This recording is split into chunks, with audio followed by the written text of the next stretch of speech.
Hello mga B! For today's video, tayo maghahatid ng pamangkin sa kanyang bagong school. First day niya ngayon sa Academia de San Lorenzo. Tinransfer namin siya doon kasi nakaano kami ng scholarship. Sayang naman, makaranas man lang makapag-private yung bata. Hindi namin naranasan kahit siya na lang, char. Dalawa yun sila nung pinsan niya. Kasi yung pinsan niya next year pa dun mag-e-enroll. Scholar din.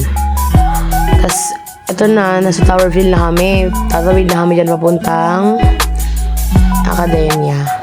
Tapos yan, pasakay na kami ng Egypt dyan. So ito, nakababa na kami neto. Di ko na na-videoan doon sa Egypt mismo. Ayan, ito na yung Academia de San Lorenzo.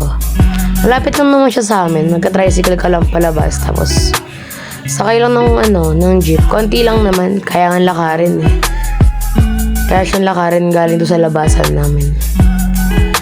So, naglalakad-lakad na siya. Papunta kami dyan sa office ni Ma'am Edna. Kasi tatanong dapat namin kung saan yung sukatan ng uniform bago siya pumasok. Para makuha ko na yung uniform niya. Tapos, yun na nga. Ito na yung pinakaloob.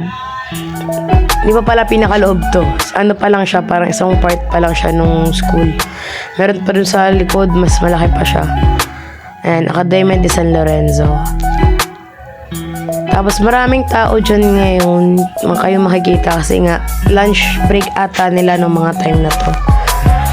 Kaya nga nag-waiting din kami niyan eh. Kasi sarado yung office ni Ma'am Edna at saka yung sa cashier.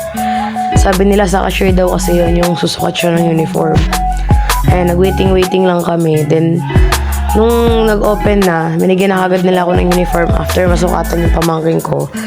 Tapos yun, umuwi na ako. Susunduin ko na lang siya mamaya. So, yun lang. Bye-bye!